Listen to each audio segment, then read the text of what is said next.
বলেন। আপনার এই আইএসএফ সংগঠন নিয়ে আগামী দিনে ডুয়ার্সে কি দেখা যেতে পারে কি এই আইএসএফ সংগঠন? অবশ্যই ইতিপূর্বে আমি এসেছিলাম, মালবাজারে ছিলাম, বিভিন্ন সমাজের মানুষের সাথে কথা বলেছিলাম। গতকালকে আমি জয়গাঁতে গিয়েছিলাম, জয়গাঁতেও গিয়ে ওখানে কথা হয়েছে। আজকে এই দিকে পার্টি এসেছি। অবশ্যই আমরা দেখেন রাজনীতি করছি, আমাদের এক কাজে দু কাজই করে নিতে হচ্ছে। আমরা এখানে এসেছি, প্রাকৃতিক সৌন্দর্য যেটা আছে সেটাকে আমরা উপভোগ করছি। ন্যাচারাল বিউটি যে এখানে ডুয়ার্সে, সেটাকে উপভোগ যেমন করছি, সাথে সাথে সাংগঠনিক কাজ তো হচ্ছে। মানে এই সংগঠনের কাজেই আশা তাহলে? অবশ্যই। অনেকজন দেখা আছে যে তৃণমূলে ভরাডুবির পর অনেকেই ইস্তফা দিয়ে দিচ্ছেন, সরে যাচ্ছেন, তাদের মধ্যে কেউ যোগাযোগ করছে এই এলাকা থেকে? অনেকে যোগাযোগ করছে। একটা কথা বলতে পারি, যারা দুর্নীতি করেছে ইস্তফা দিলে কিন্তু তাদের ক্ষমার নজরে দেখবে, এরকম আমাদের ব্যাপার না।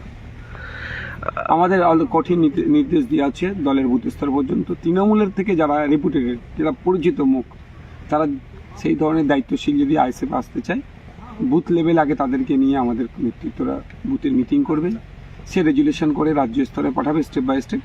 আমরা গ্রিন সিগন্যাল দিলে তারপরে জয়েনিং করাবে। ইতিমধ্যে আমাদের কয়েকজন আমাদের সাথে হয়তো তারা ব্যাপারটা বুঝতে পারেনি, আসতে চেয়েছে, তৃণমূল থেকে এসে জয়েন করেছিল, আমরা তাদেরকে কিন্তু আবার রিজেক্ট করেছি। আগে সেই বিষয়ে যে বুথ থেকে আসবে, যত বড়ই নেতা হোক না কেন, সেই বুথে আগে তার সম্পর্কে আলোচনা করতে হবে।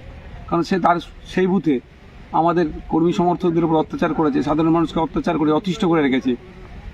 আইএসএফের ঝান্ডা ধরে নিলে সে পাপ মুক্ত হয়ে গেল, এরকম তো ব্যাপার না। সে বুথের নেতৃত্ব তো সাধারণ মানুষের সাথে একটু কথা বলা উচিত বলে মনে করি। এই আলিপুরদুয়ার জেলার কোন কোন এলাকা থেকে আপনার সাথে যোগাযোগ চলছে? দেখুন, পশ্চিমবাংলার বিভিন্ন অঞ্চলের থেকে আমার সাথে যোগাযোগ করছে। এবার স্পেসিফিক আমি ওরকমভাবে এখন বলবো না। আলিপুরদুয়ার আছে, কোচবিহার আছে, আপনাদের এই উত্তরবঙ্গের প্রচুর মানুষজন যোগাযোগ করছে, যারা তৃণমূল করতো, সক্রিয়ভাবে তৃণমূল করতো, দাপুটের নেতা ছিল, তারাও যোগাযোগ করছে।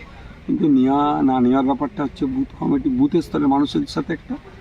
দ্বিতীয় হচ্ছে আমাদের লাইক মাইন্ডেড না হলে। আগামী দিনে আপনার সংগঠনকে এই উত্তরবঙ্গ তথা আলিপুরদুয়ার জেলা কোথায় দেখছেন? বিভিন্ন জায়গাতে দেখতে পাবে।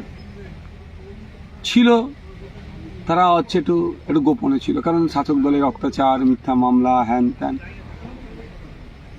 সেই জন্য এতদিন তারা প্রকাশ আসতে পারেনি। গতকাল আমি গিয়েছিলাম জয়গাঁতে, আপনার কুয়াবাড়ি, ওখানে আপনারা নিশ্চিতভাবে ভিডিও হয়তো ফুটেজ পেয়েছেন কীভাবে মানুষজন বেরিয়ে এসছে। কোনো প্রচারও করিনি, সামনে একটা ভিজিটে গিয়েছিলাম একটা জায়গায়। কতদিনের এই সফর আপনার?